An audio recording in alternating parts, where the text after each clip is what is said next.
Ngayon pala guys, dito kami sa Mercury Drugstore. So gagawin lang namin yung isang unit dito na 3 tons. May problema yung ano nun, leak, may leak yun. Pati yung ano, yung filter dryer niya ito, papalitan ko na rin. Ayun, kasi laging pumuputok yung ano, baka barado na yung filter dryer niya. So palitan ko na lang din para sigurado. Tapos papalitan namin yung ano, copper tube nung papunta sa compressor. Ito ilalagay namin dito. Papalitan ko dahil may ano na yun, marupok na, may crack yun. So ito yung papalitan pala namin. Bulok na tong ano, marupok na tong copper tube na to. Itong naka-pain ko. Palitan lang namin to.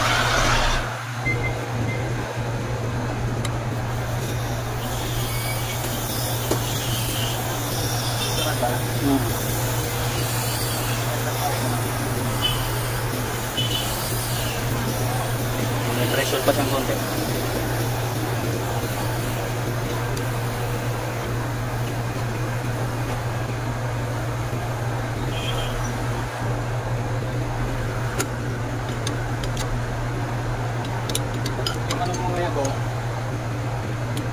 Yung nililisan nyo nung sorting ano?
So yung pinalitan na rin ng capacitor yan.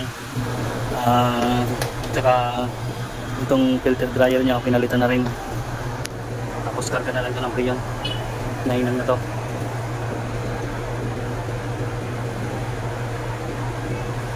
Karga na muna ng preyon para maligtis namin. Hindi na ito papakyumin dahil wala kami dalang pambakyum.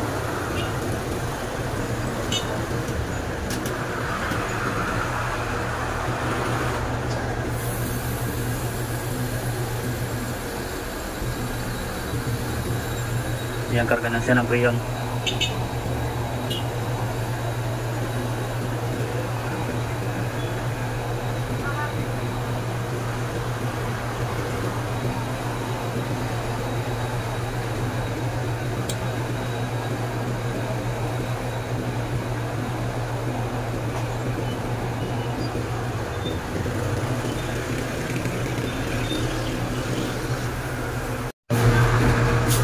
Ito na-assemble na namin para testing na lang. So yan, naka-assemble na, testing na lang to.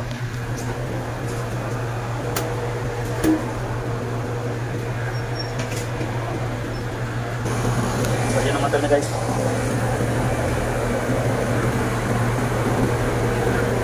Saktuin na lang yung karga ng preyon.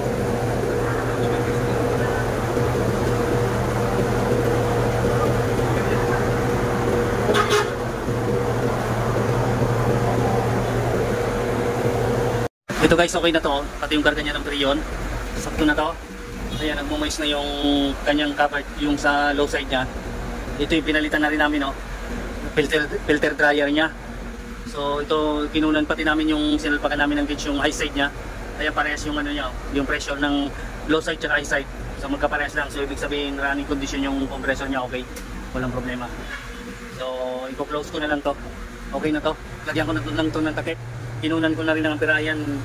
Parehas lang yung match ng 17.7, 17.5 yung amin. So ayan, okay na to guys.